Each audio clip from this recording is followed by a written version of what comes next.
Wyatt into Squeezed Smeekstakaka. I'm Mary Wilbur from Oswea's Indian Band. Stenwyken, a Chapteek story told by my great-grandpa Susop George on my Stemtima side of my family. Here is my Kikawa George.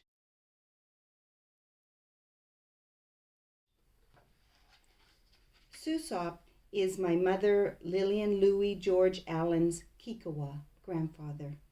Stenwyken, Sasquatch, smelt like burning hair. He left large footprints as he helped himself to dry meat, fish, intik-tik, roots, speetlum, and berries, stahulk, that the people would store for the winter. Stenwyken was often seen at the mouth of the creeks, catching intik-tik. He was peaceful and never harmed the Indians, Skelu. He never harmed the Skelu. However, one day, many years ago, at stahulk picking time, a young woman disappeared. It was feared that Stenwyken had carried her away. After a long time, she returned to her Skelu tribe and shared the following. Stenwyken had seized her and carried her to a large cave.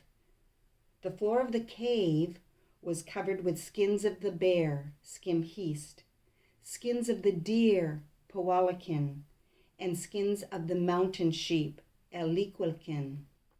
She was given speetlum, some stahulk, dried intik-tik, and meat to eat, and was not harmed in any way, but a large stone was rolled across the mouth of the cave, making her a prisoner. When alone, she started to make moccasins from the Powalakin skins, hoping someday to escape. One night when the moon, Yirinchut, was shining bright in the sky, she noticed that the stone was not quite tight at the cave's entrance, and she slipped out. After traveling many miles for a long, long time, she again found her Okanagan, Skelu. Some years later, a young woman from a northern tribe vanished from her camp. After 3 Katlis years, she returned and related this story, this Chapteek, about her capture.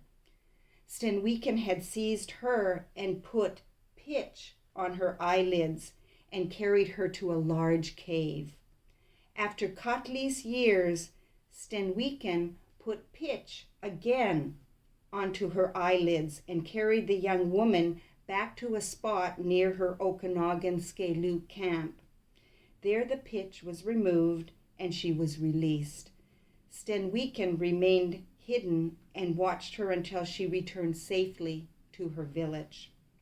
This is a Chapteek I heard about the big people and how they would capture the women and children of our villages. To this day, we are reminded to be careful of Stenwyken when we are hiking in the mountains. The words I used in this Okanagan Chapteek were story, Chapteek, mother, Stemtima, grandfather, Kikawa, Sasquatch, Stenwyken, fish, intik-tik, roots, speetlum, huckleberries, stahulk, Indians, Skelu, black bear, Skimheast, deer, Powalakin, mountain sheep, Eliquilkin, moon, Yirinchut, 3 Katlis, limb for listening to my Stenwyken Chapteek.